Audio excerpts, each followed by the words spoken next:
In football, when you think about greatness, you think about a certain Portuguese maestro, one of the best in the world. They call him Cristiano Ronaldo. Some say he's the greatest of all time. This video is about Portugal. Portugal now seems to be the mecca for a lot of Nigerians, a lot of Africans in general, and people who are looking for cheap tuition abroad.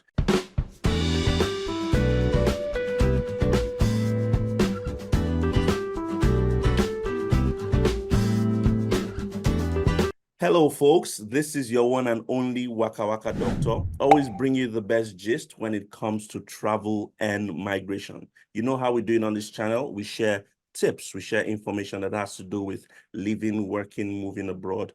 If this is the first time of you coming across my channel, I want to say you're not going to regret it. Just stay close. Make sure you turn on the subscribe button. Share this video to as many people as possible. And for those who have always watched, I want to say welcome again.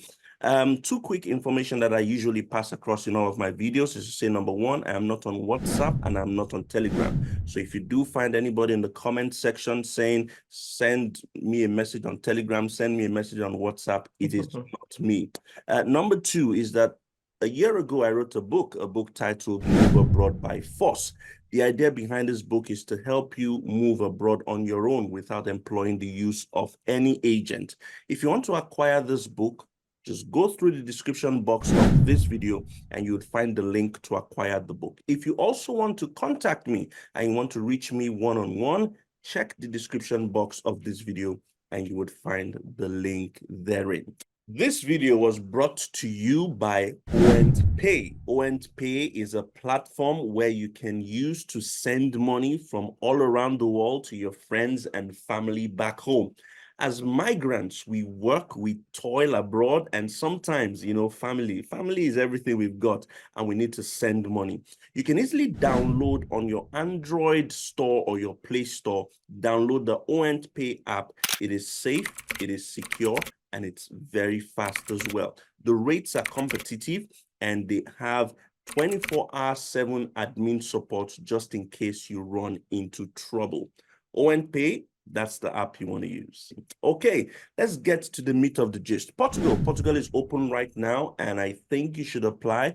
But as always, I don't usually talk about these things on my own. I invite guests who have lived and worked and moved to this country to come and share their experience and how they did it. So I've got a very fine guy today.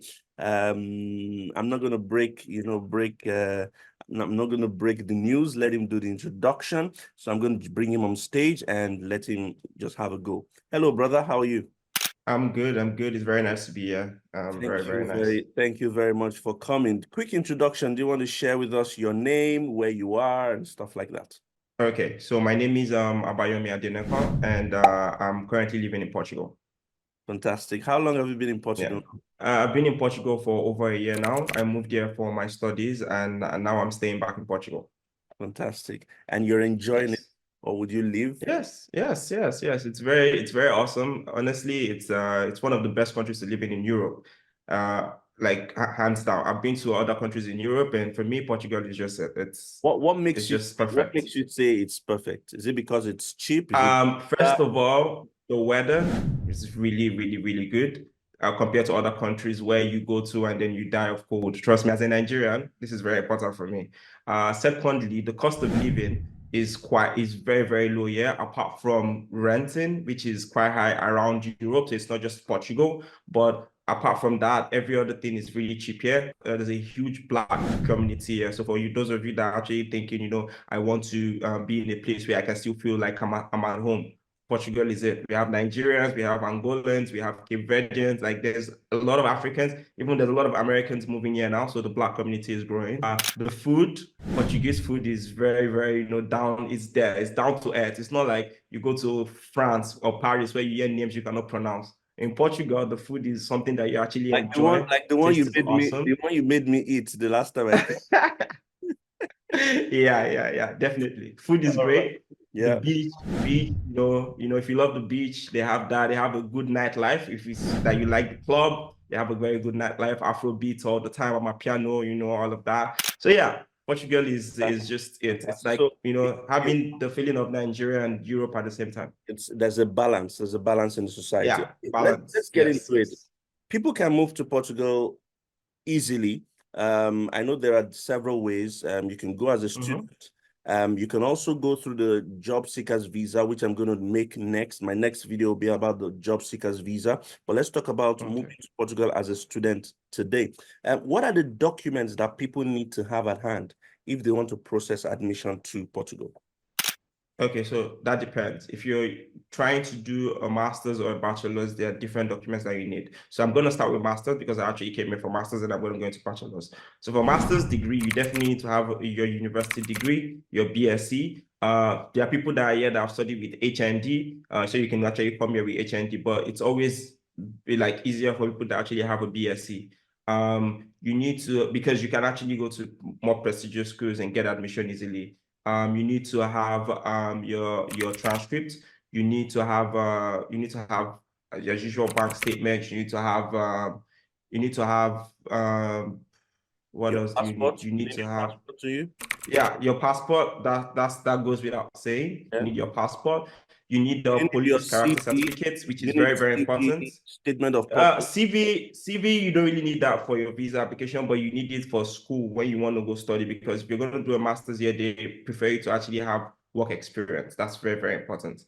You need to have a police character certificate, which is important because they always need to check your criminal record. So they need to understand that, you know, you're okay. I think those are most of the documents that you actually need. Your So university certificates, educational documents. when you want to apply for admission, so all you need is your passport Yeah. and your transcript. That's it. So yeah, your transcript and your university certificate. That's all you need to actually apply for admission. If you want to add all those other things like recommendation letters, you know, all those things, that's up to you. But most schools here don't require that. They just require those three things from you. Okay. What about bachelors then? What do they need?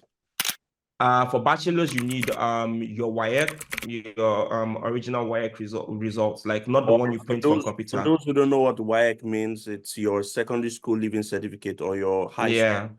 Yeah, because that's what they actually they respect that. Yeah, you need to have your WKA&x. You don't need jam, so don't worry, you're fine. Apart from your WKA&x, you just need you need your high school transcript. There's transcript that high schools give you that shows your grade, your results, and this thing. If you have any work experiences after you graduate or after you finish high school, add that in your CV because they're gonna need your CV also. It's not like they expect you to have a lot of work experience, but it's just nice because when you're studying in all these countries, they want to know that they're actually bringing people that are quite resourceful.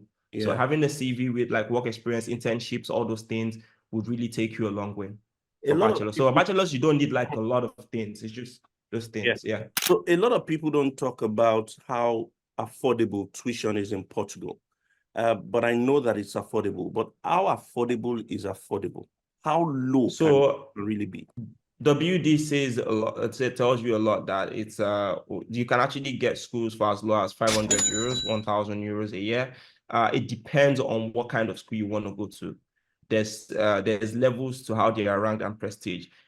This thing about going to like schools that have prestige that are a bit more expensive, like 2,000 and 3,000 euros, is that you would get your visa very easily. It's assured. It's very rare for you to be in those schools and not get your visa. And they would also support you in your visa application. I'm an example of that. When I apply for my visa, usually it takes 3 months to get visa from Nigeria, apart from the breaks that the embassy takes. But when I applied, because I'm a master's student in a school that is quite prestigious here, I got my visa in 1 week because they actually got involved. Apart from the holidays that the embassy took, when they were actually open, I got my visa in 1 week because they were contacting the embassy. So if you want to go to smaller schools, they don't care about your visa. They just want their money, which you will pay once you get admission. You can go there, but the thing is you're risking it. Well, it's less money, but you're risking it. So it's always better to go to it's between a range of 500 to 3,000 euros. It's very rare to find a school that's more than 3,000 euros for masters. If you're doing bachelors, it's actually as high as between 5,000 to 8,000 euros a year because bachelor's is quite expensive here. Okay, now let's talk about the process involved. We're going to talk about the process involved in getting admission and the process involved in actually getting the visa. So talk us through it. Yeah. Okay, so to get admission, what you need is those documents, you need to have them. If you're Nigerian, you need to authenticate those documents. Not even Nigerian, just West African in general, because Ghanaians also go through it. You need to actually authenticate those documents from your Ministry of Education and your Ministry of Foreign Affairs. They are very important. But if you're going to prestigious schools that are a bit more expensive, they don't ask you to do those things. Okay, Oh, so wow. only schools that are not that are like 500, 1,000 euros that don't have a lot of prestige, they will ask you, go and do this, go and do that, go and do this. So you need to authenticate those documents, make sure that you're okay, then you apply. When you apply, most of the schools have an online portal you can apply. So if you go to their website, you can actually find information where you can actually I will apply. put all the names of the universities in Portugal, most ones, and the links to apply in the description box of this video. Please go ahead. Yeah. So you can apply online. Once you have those documents, once you apply, you just send it in and they usually get back to you within a month to 2 months. It's usually good. Application period usually opens from March. Okay. Between March and April, most applications open. They have different rounds, first round, second round, third round. So you need to check when they open and when they close. If you know, this is a trick that I need to tell you. If you know that you don't have a lot of experience, work experience, or you know you don't have a lot to show in your CV or whatever, don't apply in the first to third round. It's a big mistake. Apply towards the ending of the round. You will get admission easily because they are trying to fill up the school. Now, once after you get admission, most schools require you to pay a part of your tuition fee. Okay, so you put that to secure your position in that admission. So once you put that down, then they would send you your admission letter and they would send you whatever documents you need for visa. Okay, the fact that you've authenticated your documents in the past makes it easier for you to actually to be with the embassy because they require you to authenticate. That one is a must. You must authenticate. So once you authenticate, then you try and book an appointment with the embassy. Okay. You can book online now with the Nigerian embassy. It used to be that way, but it has changed. And for West Africa, for Ghanaians too, they need to come to Nigeria. They don't have an embassy there. So most West African countries actually have to come to Nigeria to apply at the embassy in Abuja. Okay. You need to book an appointment with the embassy where they would ask you to come and submit your documents. Okay.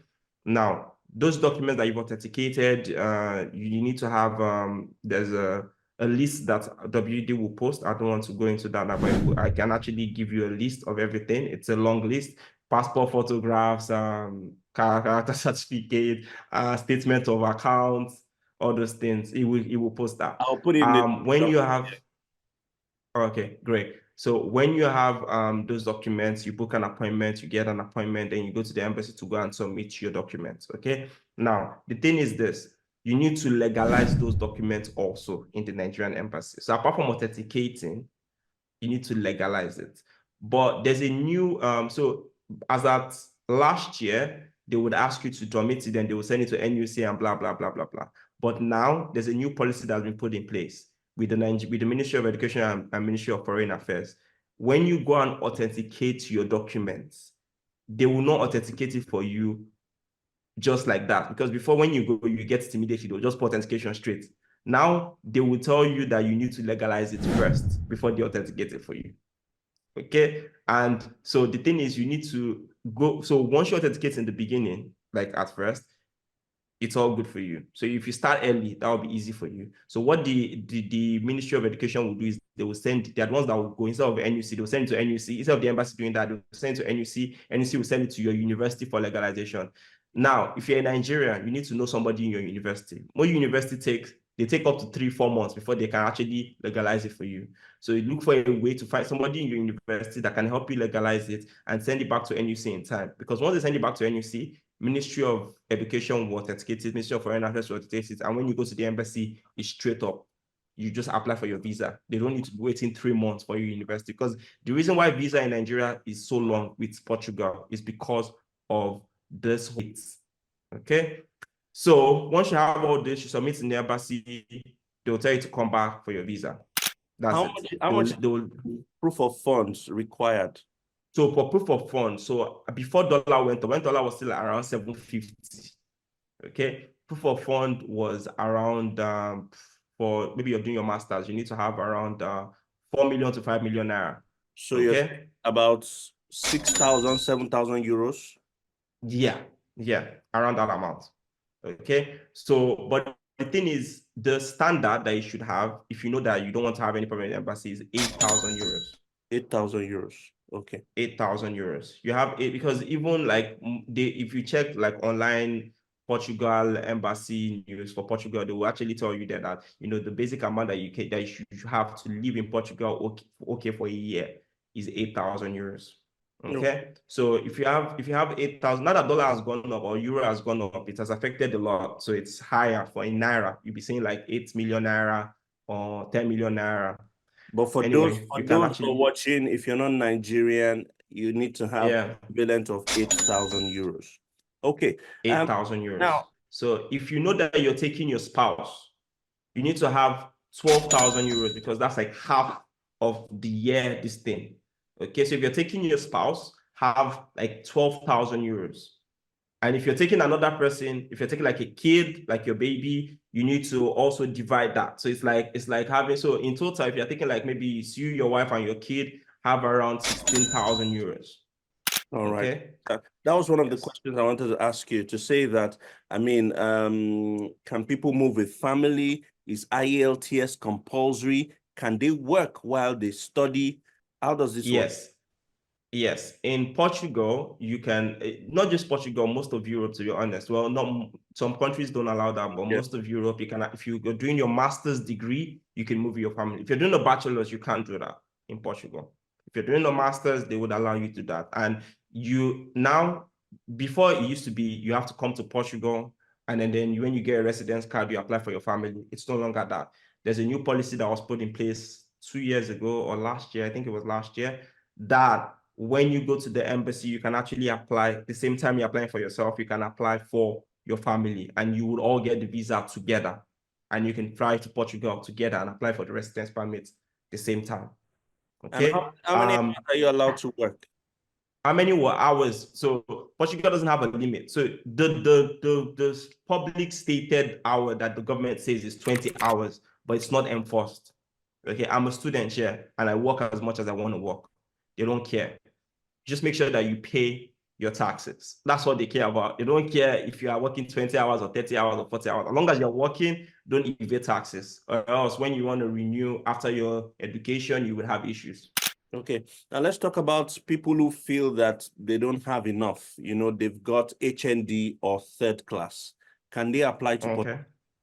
Yes, you can apply to Portugal with HND and third class, but you cannot apply to prestigious schools. You're going to have to apply to cheaper schools, okay, that don't have a lot of prestige, probably in Coimbra or in Faro, not in Lisbon, because most of the schools in Lisbon are quite prestigious, so you won't be able to get like schools in this area. So yes, you can apply with HND and a third class, and it will actually cost you less. It's just the chances of you getting admission is kind of shaky. But when you do get that admission, you should be fine. You should be fine. Fantastic. Yes. Look, guys, that's been Portugal. Portugal tuition is as low as 500 to about 4,000 euros. No IELTS requirements. You can work for 20 hours. That's what the government says. You need proof of funds of £8,000. If you have a HND or third class, you can apply. You don't need IELTS, okay? And you can move with your family as well. So I think this is an amazing opportunity for those who are looking to move to Portugal. If you're interested in moving to Portugal, I will be able to help at least 20 people actualize their dreams to move into Portugal. All you need to do is go to the description box of this video, click on one-on-one consultation, book a consultation one-on-one with me, and I would help you move to Portugal. I'm going to say that again. If you're interested in moving to Portugal, I am ready to help at least 20 people actualize their goals. All you need to do is go to the description box of this video, click on the one-on-one consultation, book a session with me, and I would help you actualize your dreams. So till I see you folks in another episode, another video, this has been Portugal. I hope this would have helped 1, 2, 3, 4, 5, 6 people. And this is WKa&x Doctor, and I'm signing out.